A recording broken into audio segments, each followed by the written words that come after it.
Отца и Сына и Святаго Духа.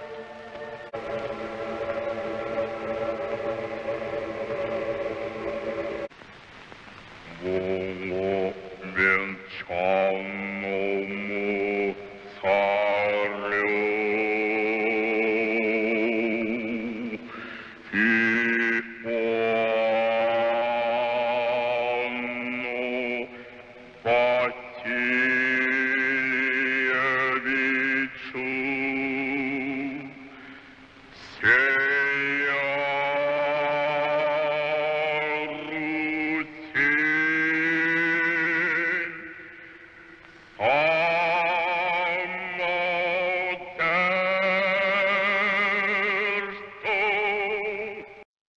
Meet Tsar Ivan IV, better known to history as Ivan Grozny or Ivan the Terrible.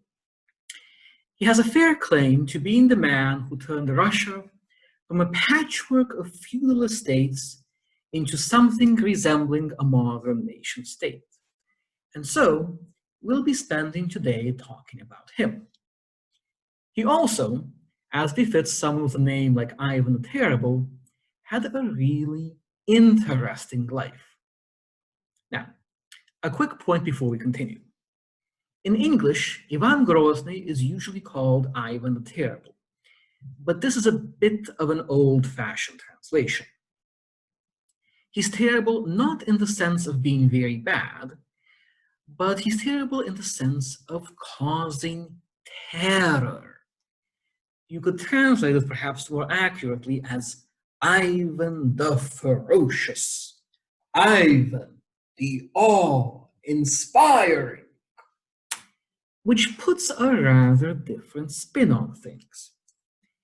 Basically, if you're in a war, having someone like Ivan on your side is not a bad thing. The clip, by the way, is from a 1944 movie adaptation of Ivan's life by Soviet film director Sergei Eisenstein.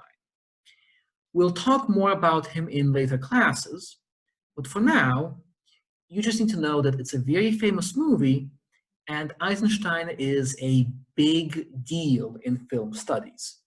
He basically invented the montage. Now, let's get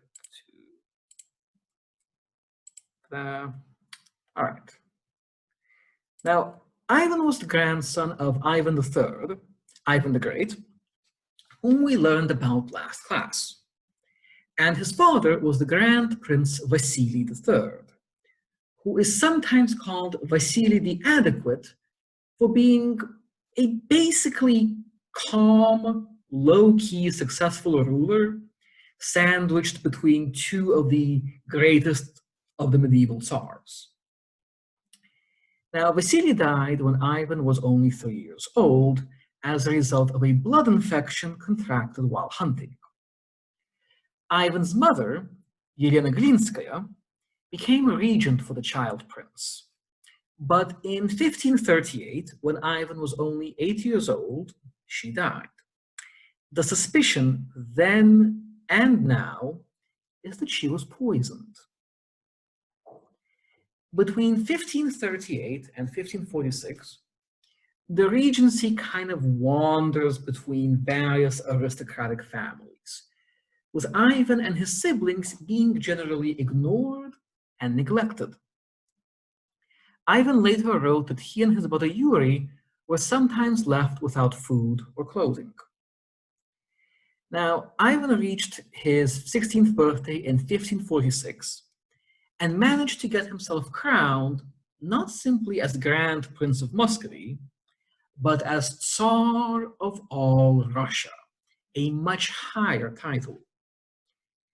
At this point, it's not 100% clear how much this was Ivan's idea and how much this was due to the efforts of Moscow's powerful and influential Metropolitan Macarius. On the one hand, Ivan was clearly an intelligent, ambitious, and very active young man. On the other hand, Macarius was a strong believer in kind of centralized government and was a close supporter of the family. And he would go on to become one of Ivan's closest advisors during the first half of his reign. So chances are good it's a bit of column A, bit of column B. Now, so 1547, Ivan becomes Tsar Ivan IV, crowned by Macarius in the Dormition Cathedral on the Kremlin. The cathedral, by the way, is still there. You can visit. A few weeks after that, Ivan married Anastasia Romanov, a member of a high noble family in Russia. Remember that name.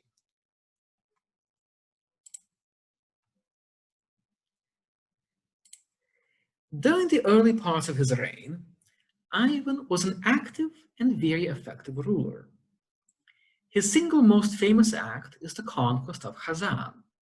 Kazan was the capital of one of the last remnants of the Mongol Golden Horde, the Kazan Khanate. Muscovy and Kazan had been fighting each other for about a century by this point, and it took Ivan a couple of tries to actually conquer the city. After failed attempts in 1547 and again in 1549, third time's a charm, in 1552, Ivan put together an absolutely massive army, 150,000 men and 150 cannons, and he marched on Kazan. He managed to take the city, level the fortifications, free a bunch of Russian slaves, and kill most of the Mongol population. Medieval warfare is not for the faint of heart. The victory marked the end of the Kazan Khanate and basically ended the Mongols as an active threat to Russia. It also made Ivan a national hero. In Moscow, he commissioned the building of St. Basil's Cathedral to commemorate the conquest. You've all seen St. Basil's. It's the building with the funky onion domes. It's on a red square right outside the Kremlin. Like if you're standing where that picture is taken, you turn 90 degrees to your right, you can wave to Lenin in his tomb. Yeah, so Ivan launched a lot of other wars, which we won't get into, against the Astrakhan Khanate, against the Crimean Khanate, against Sweden, Poland, Lithuania. I am probably forgetting somebody here. He was busy. Ivan was also responsible for the first expedition into Siberia. In less hostile foreign policy, Ivan made friends with the English, and we actually have a fair few of his letters with Queen Elizabeth I. Most interestingly, he once asked if he had to flee Russia, would Elizabeth take him and his court in? Elizabeth said yes, but he would have to pay rent.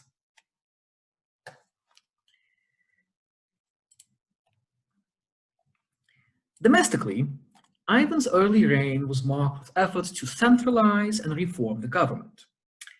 I won't go into the details here, but just kind of take it as understood that there's a lot of reform, a lot of innovations, lots of small changes, all of that.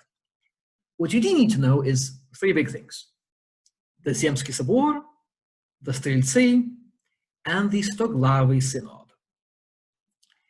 The Zemsky Sobor was a kind of proto-legislature along the feudal estates model. That is to say, it contained representatives of the nobility, of the church, of the townsfolk, and prominent merchants, but not the peasants. No one cares about the peasants. The Zemsky Sobor was mostly just a rubber stamp for Ivan's actions and didn't have very much actual real power, but it could launch some kind of low-level initiatives of its own, and it is basically the very, very first roots of representative government in Russia.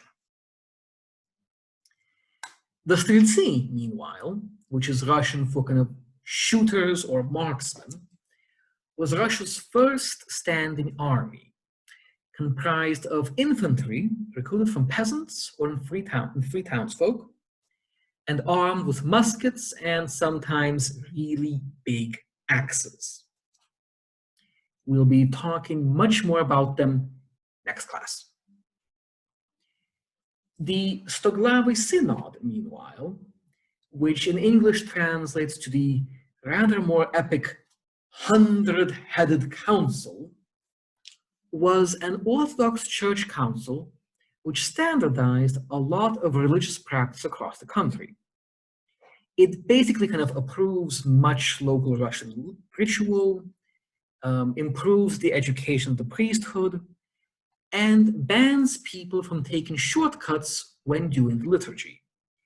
You have to read the whole thing. This is why I like them.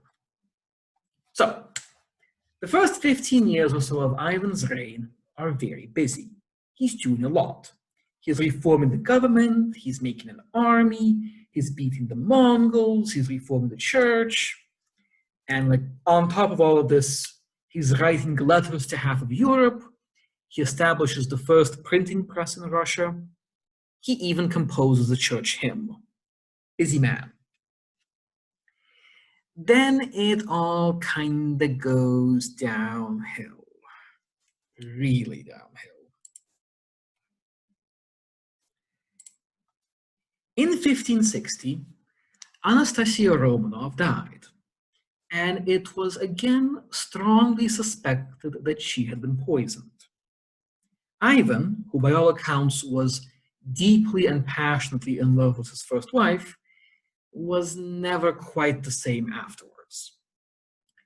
Then, a few years later, in 1564, Prince Andrei Kurbsky, one of Ivan's closest friends and one of the most important and powerful noblemen in Russia, betrays Ivan and defects to Lithuania. Now let's stop and take a moment and imagine what's going on in Ivan's head in 1564.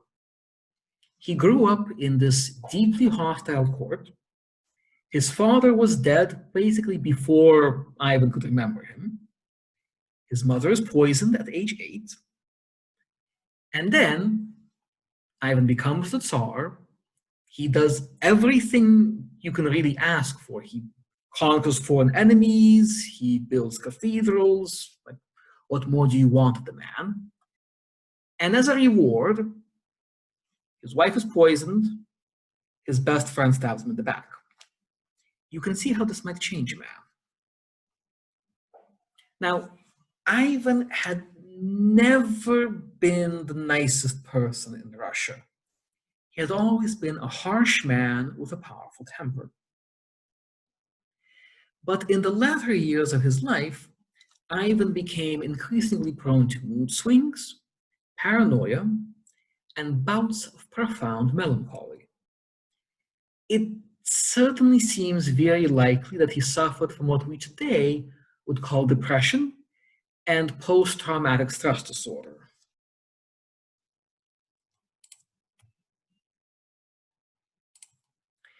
Now, in December of 1564, Ivan packs up and leaves Moscow, settling in a town about a province or two over. He sends back a couple of letters to Moscow, saying that he was abdicating. He was going to stop being the Tsar because all the aristocracy and all the clergy were basically a bunch of traitorous, embezzling snakes. And Ivan had had enough. Basically, Ivan rage quit. Done. The problem is that there was no one among the aristocracy who could basically match Ivan. And Ivan was very, very popular. Remember, this is the man who conquered the Kazan Khanate. This is the man who built St. Basil's Cathedral. The people of Moscow adored Ivan. So, the boyars sent an embassy to Ivan, begging him, please come back. All right, said Ivan, but only if you let me do exactly what I want this time. The boyars agreed. This was a mistake.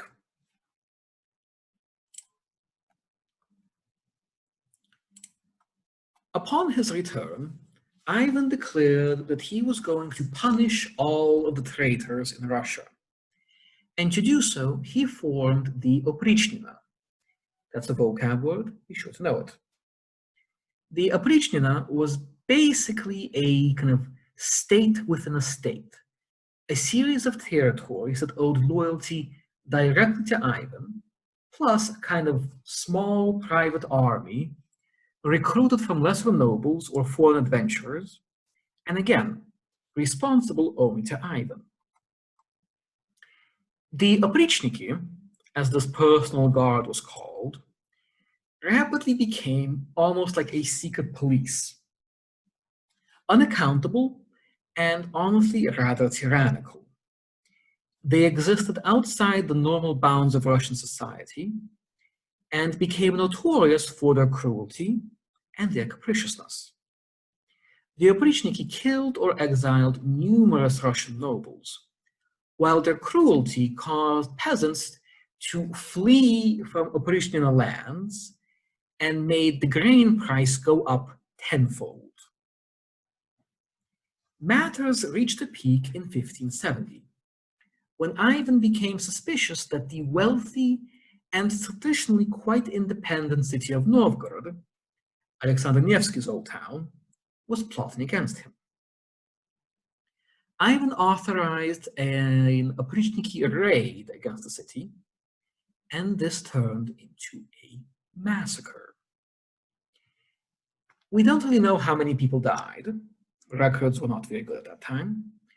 But percentage-wise, probably somewhere between 10 to 15% of the city's population was killed. The Oprichniki burned the city, slaughtered everyone who stood against them, and reportedly tied people, men, women, and children, to sleighs and then drove them straight into the freezing river to drown. Many survivors were deported or exiled to other cities, and Novgorod never regained its former prominence. Ironically, the Oprichnina didn't really long outlast Novgorod. In 1572, Ivan became suspicious of them in turn, and after they lost some battles in a war against Lithuania, he had them disbanded.